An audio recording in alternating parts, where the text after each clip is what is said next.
Well, I think this is my, 10th or so try at doing this, so, yeah, but it's fine, it's an oh well. So a few things before I start the video.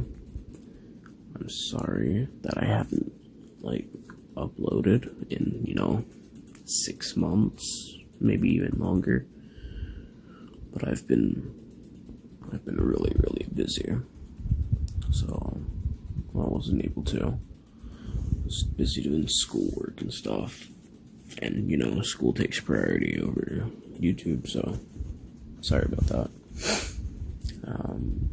Another thing is, thank you.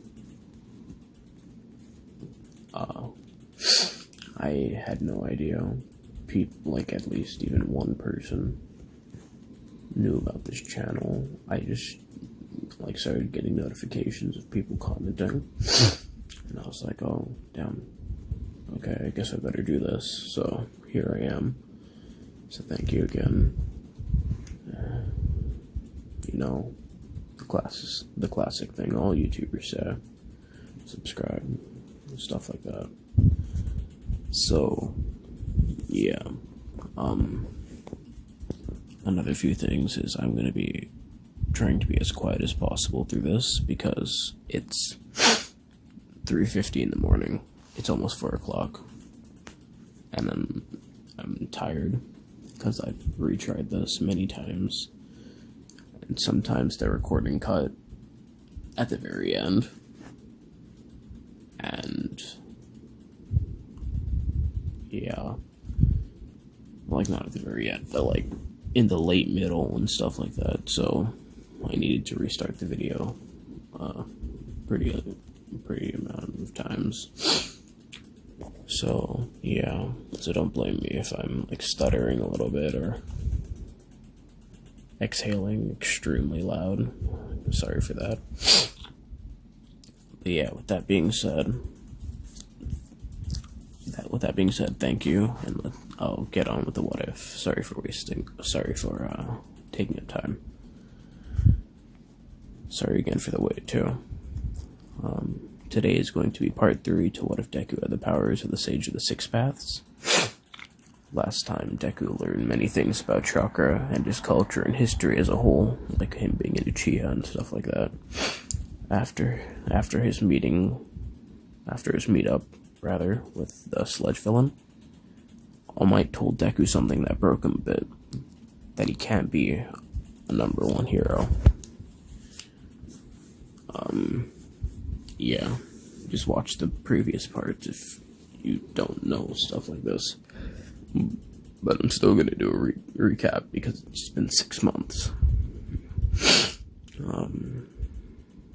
In the process of All Might telling Deku that he can't be the #1 hero, Izuku also learns about All Might's injury with the villain, damaging the side of his body, leading to failures and stuff,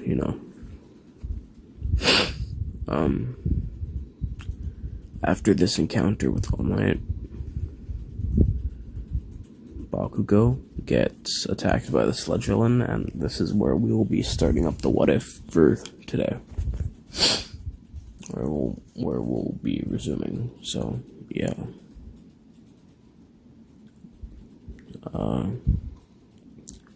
Deku hears large explosions and immediately flies over to see what's wrong and if he can possibly help. Due to this, he lands next to the crowd to scope out the area. Once he lands, he sees 2 things: the pros not helping or not doing anything, not moving, and Bakugo. He is captured by the sludge villain. Thoughts race through Deku's head as he thinks, I did that, this is my fault, I caused Kacchan being in danger. All of a sudden, Deku looks up from the ground, still beating himself up about the fact that Bakugo is in danger due to his faults, and sees something that makes his heart drop. Bakugo seemingly dies and goes limp from fighting the sledge villain for so long and training alone earlier as well, also contributing to his the lack of stamina compared to canon. Due to this, Deku snaps, thinking that he just died, and suddenly drops to the floor, holding his face in pain. This blistering feeling happened once before, but never as bad as this. Once the pain subsides, after a few seconds, he opens his eyes to see a little puddle on the ground, and sees his face and eyes there. His eyes, they're bleeding.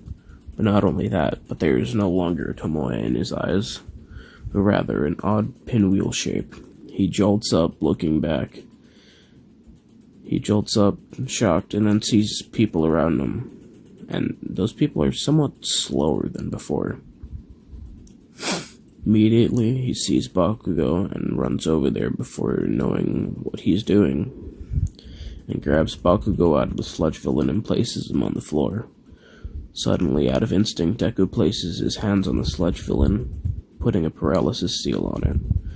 Deku then feels exhausted, and as time resumes for everybody else, and he falls down to one knee. The heroes don't know what happened. No one does. No one saw what happened. Bakugo is just lying there unconscious on the ground. The sludge villain stopped moving and seems to be suspended in time. And there is a weird kid kneeling down. All Might, piecing together what happened, swoops in and smashes the villain, and then puts his pieces in a bottle. People start surrounding All Might and praise him for the victory, and Deku takes this opportunity to escape and take Bakugo to a hospital. Once there, the doctors tell him that he is alive but unconscious. Relieved, Deku leaves the hospital and goes home. On a side note, I have not gotten any suggestions for the Mangekyo Deku will have, so I turned to some of my friends and pulled together their ideas along with some of my own, and I've came to the conclusion that one of his eyes will be able to see people's quirks, and like how it works, the extent of it, like the strengths, how strong it is, stuff like that. And obviously the quirk itself. The other ability will be to disrupt the chakra flow, basically canceling a jutsu. So yeah, it's Aizawa's quirk, but more of a Naruto sense. Now that that's covered, let's get back to the what if. As Deku is heading to his house, he can feel a strong person going top speeds towards him. It being too far away and his lack of chakra, so he's not able to sense who it is. He gets into a fighting stance and activates his Sharingan, only able to tap into the 3 Tomoe because he hasn't trained with the Mangekyo and how to pull it out yet. Immediately, All Might burst out from the corner of Deku's street and yells, "I am here," to which Deku falls over from seeing All Might again in the pure shock of a near 7-foot tall man just barging out of an area. Deku, wondering why All Might is here, asks him what he's doing there. Immediately, All Might responds with, "I am here to tell you you can become a top hero because you are worthy." Worthy? Yes, worthy to obtain my quirk, worthy to inherit one for all. Deku then passes out due to the strain of chakra that has been put on his body and activating the Mangekyo Sharingan, because that's gonna take energy out of you for sure.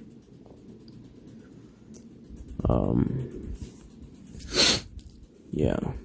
So All Might goes and searches for Deku's mother in the apartment complex he was standing outside of in his Small Might form, because he doesn't want to raise suspicion and stuff like that. He doesn't want to raise suspicion and keep attention away from him. All Might goes and searches for Deku's mom, and when he finds her, slips a note into Midoriya's pocket, and then gives Deku to Inko for the time being. When Deku wakes up, he's in his room. Not knowing why he is there, he remembers seeing All Might and passing out. As he's getting up, he feels something fall out of his pocket. Upon looking down, he sees a note that says, "Meet me at Deku Beach." And it was signed by All Might. Sorry. Deku, stunned, goes to put the note in his pocket and heads over to Deku Beach. Worried, his mom tries to stop him and tells him to rest, but reassuring his mom, he tells her that he will be alright, and that he's feeling much better now. She reluctantly lets him go. About 2 minutes pass as he is flying to All Might, but when he gets there, he can't find All Might at first, until he flies up and sees All Might in his Small Might form, and flies down. Upon landing, he asks All Might why he wanted to meet at Deku Beach, and All Might responds with one thing: training. Training? Yes, young Midoriya, I need to train you for my quirk. All Might buffs up as he says this, but then immediately deflates once again, coughing up some blood. Deku looks at All Might with a look of determination, and they begin their training. At first, All Might tells Deku not to use his quirk and to build up his natural muscle, but when he sees Deku, he realizes that he is more athletic than a normal person regularly would be. All Might asks about this, and Deku says, "I've trained my body before I even started training my quirk. I studied in the ways of taijutsu."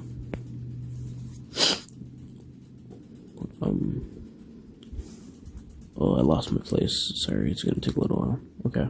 All Might stood there in shock because he sees the person who he wants to succeed him and to inherit One for All, knowing the ancient techniques of taijutsu.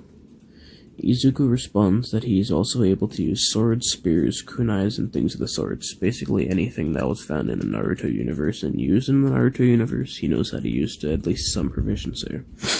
I'm sorry if I'm going through this really quickly, I just don't want it to cut out again. Yeah.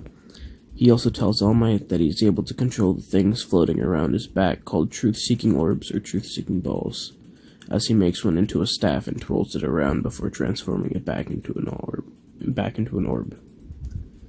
All Might is astonished at this child as he goes to touch one of the truth-seeking orbs. Immediately, Deku yells at All Might, "Do not touch that!" As he pulls the truth-seeking orbs away, All Might retracts his hand. "What's the matter, young Midoriya?" "I'm sorry, All Might, but I cannot allow you to touch those." All Might looks confused as Deku moves his truth-seeking orb to a washing machine near them and touches it with the orb.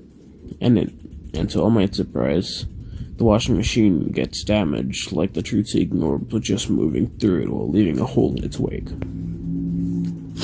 All Might is stunned and a little scared that he almost touched that thing.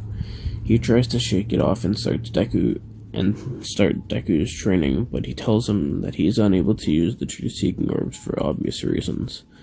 Understanding this, he uses pure physical ability for half and then uses Jutsu for the other, and finishes this in a month. The reason I say a month is because there is a lot of trash, a lot of garbage that he needs to move and pick up and clean and stuff. As he is training, he learns to activate his Mangekyo Sharingan at will, and remembers what his father wrote down in that note. There is a scroll with a rainbow ribbon you can only open when you achieve a form beyond the basic Sharingan. His dad's words echo in his head as he finishes up the training with All Might for the day, and heads home, speeding through his house going so fast that his mom doesn't even notice until she hears his door close and lock. Inko is worried and places her ear up to the door as Deku goes opening the scrolls again. As he looks around, one thing rings in his head: rainbow ribbon, silver stripe. When he finds it, he rolls out the scroll on his desk and yells release. His mom stumbles back, trying to make as little as noise as possible to make it not obvious that she's spying. And places her ear up against the door again to hear silence. In Deku's point of view, Deku opens the scroll and looks at what was held in the scroll. When the smoke leaves, he sees something that he did not expect to see. Eyes in a greenish container vial thing. But the eyes do not look normal. They look like Sharingan. They look like Mangekyo. They look somewhat similar to his, but still very, very different. He is about to yell, but keeps his mouth covered as he sees a note that came out with the jar. The note reads, Izuku. This may come as a shock from seeing eyes in a jar, but I assure you that this is alright. Though you may not like what you need to do, you need to take your eyes out and replace them with these eyes. You will be able to become far more powerful without the drawbacks. Izuku then thinks, drawbacks? He is then shocked to notice that things are slightly more blurry than they were before. Upon realizing this, he remembers that he was unintentionally using the ability the entire time. He was consistently able to see people's quirks and their strengths and how they can be implemented. He hasn't really used the quirk nullification, but once while he was looking at All Might, he lost his buff form to both of their surprise because All Might hadn't reached his limit yet that day. So they are both confused, and when All Might tries to buff up again, he isn't able to. As both Deku and All Might start freaking out, Deku turns off his Mangekyo, then All Might is able to turn back into his buff form. They both look relieved, but All Might is still shaken from the feeling of One for All being gone from his body completely without him passing it on. All Might then remembers that the feeling is somewhat similar to Eraserhead's or Aizawa's. All Might wants to ask Deku about this, but holds off for now considering Deku looks as shocked as All Might felt. Deku then snaps out of the mini flashback and looks back at the letter. So, the drawback is blindness. The note then continues. The process will be extremely painful, but the payoff will be more power than you could ever have before, along with no drawbacks to using your Mangekyo. Deku continues to stare at the note and weighs his advantages and disadvantages in his head until he comes to a simple conclusion. I'm gonna do it. He then finds something like a ragger cloth and places it in his mouth. Slowly moves his right hand to his eye and his left one into the jar, and rips his eye out and replaces it with one in the jar, placing his in the jar. But before he lets go, he grabs the other eye in the jar, not to mix up the two, and drops his eye into the jar. His eye into the jar. He then does the same thing with the other eye, wincing in pain once again, placing the eye in as soon as he gets it taken out, and places the eye into the jar and covers it. He then heals his eyes, and once he can see again, his adrenaline runs out and he screams in agony because a wave of pain just washes over him. Inko gets scared and pounds on the door. Then she remembers that she had a key because of plot reasoning and uses it, and when she pushes open the door, she sees that her son is just panting at his desk, blood dripping from his eyes, and asks if he is alright. But when she goes to call the ambulance, Deku tells her not to. Upon asking why, he looks at her and smiles as he wipes the blood away. Because I'm fine. Izuku, you're bleeding from your eyes. You do not look fine.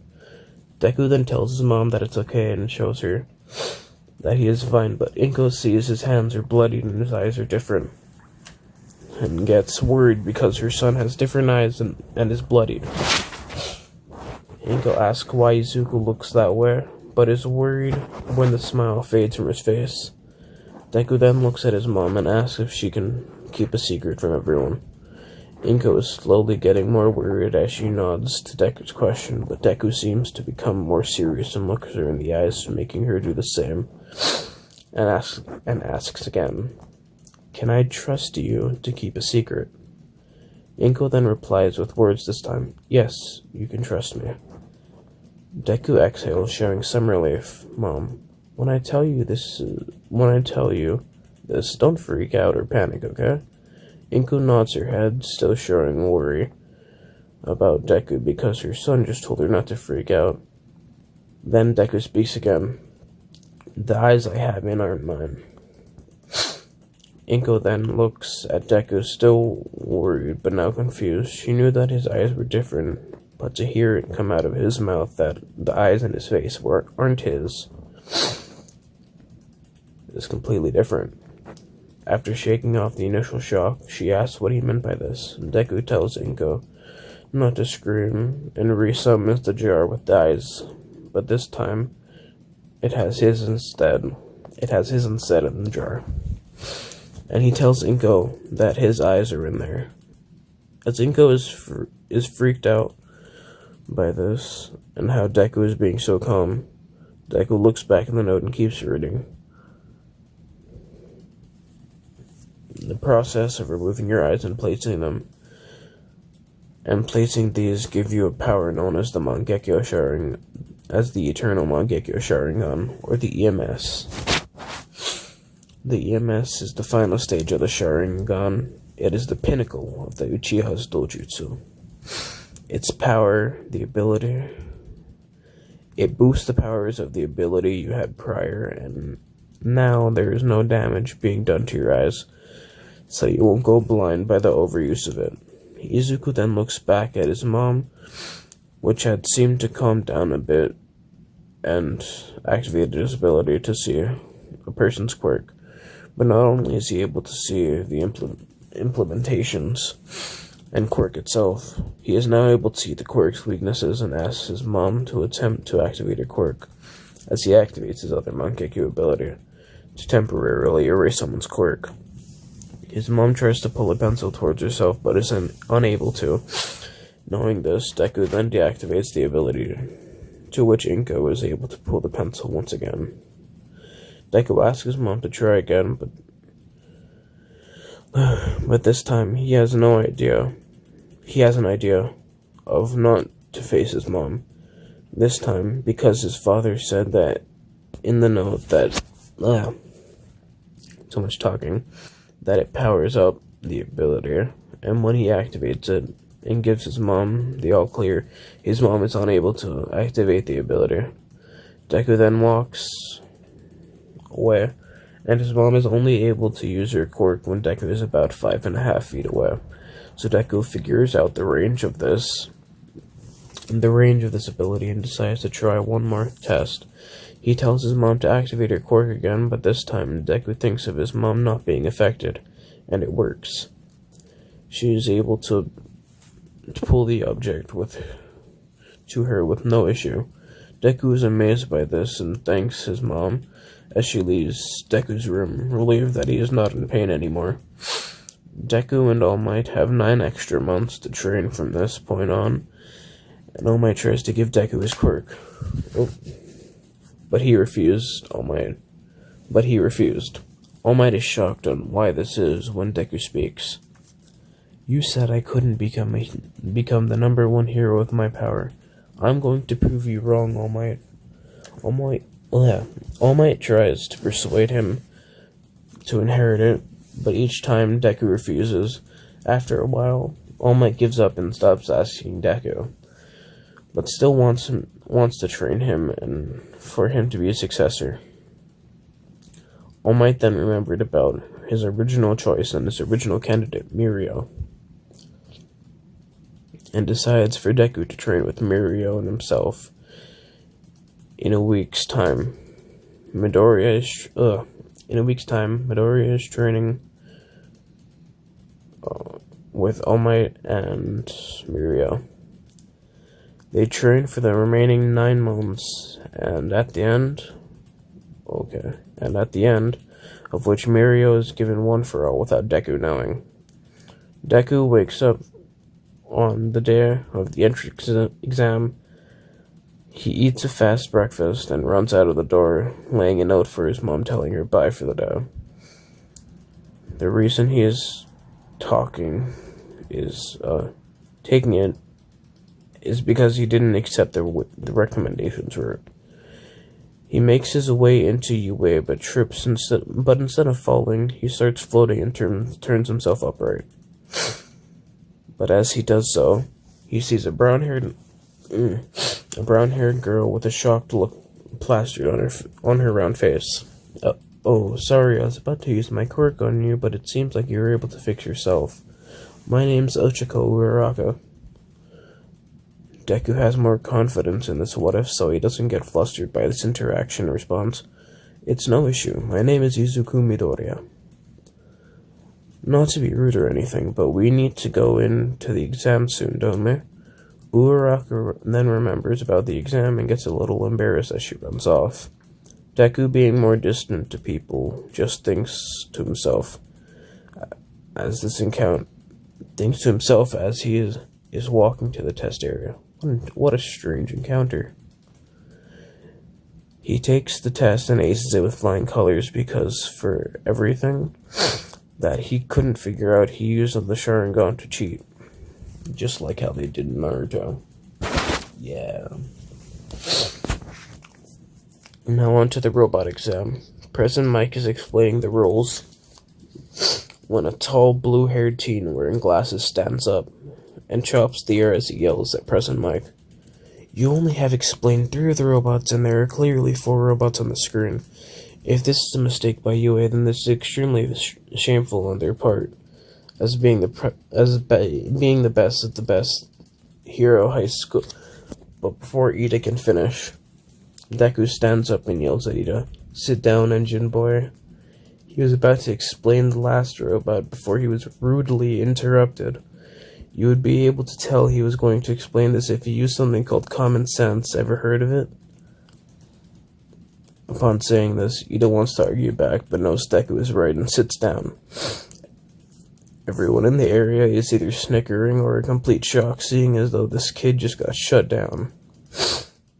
President Mike is thankful of Deku allowing him to talk again, and Bakugo is in the other seat, next to Deku, laughing aloud in his seat. While Deku sits down, President Mike continues, "Yes, thank you, green-haired child, for allowing me to speak again. Before I was rudely interrupted by the blue-haired kid wearing glasses. I was going to talk about the last robot called the Zero Pointer. There's no real use in going after it because it's worth 0 points." Everyone is then outside, getting ready for the exam. As Deku makes his way to the front, he is stopped by Ida and is confronted about wanting to talk to the Uraraka girl. But Deku looks at him and says, I wasn't planning to talk to her. I was planning to go to the front to get a head start over the people who were in back of me. In fact, I didn't even know she was there."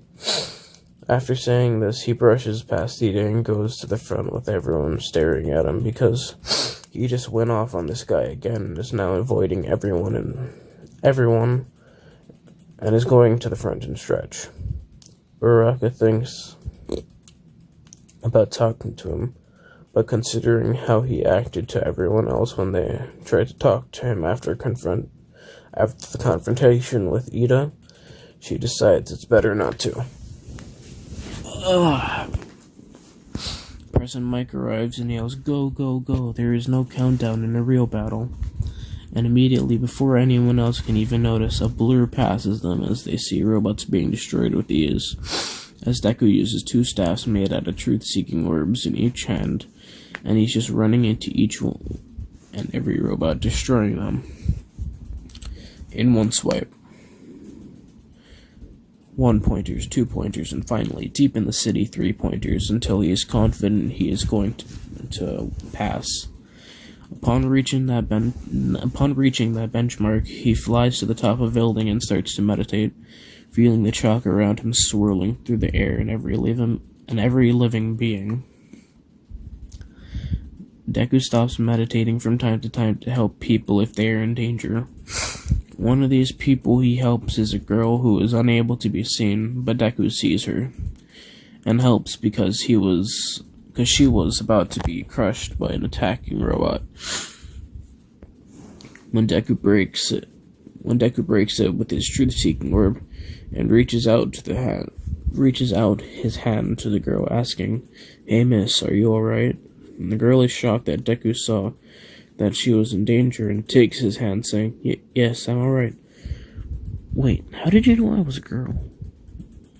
"Well, that's obvious. You look like one." As he flies away, back towards the building he was on before, the girl just stood there in astonishment for a little while before returning back to destroying robots. Deku helps people until the earth begins to shake and people run away.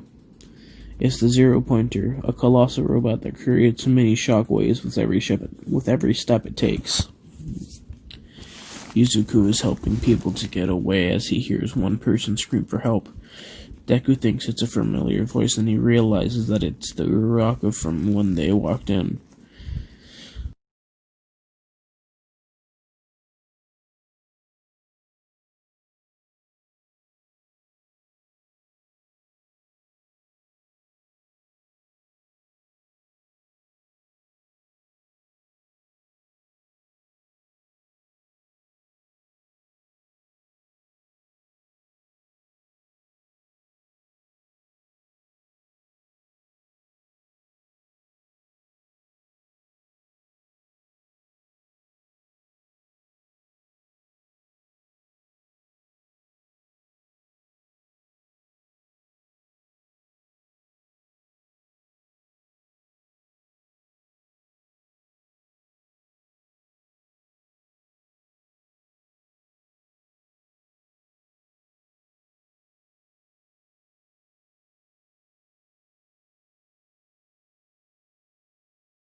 Sorry, the video cut. Where was I? Oh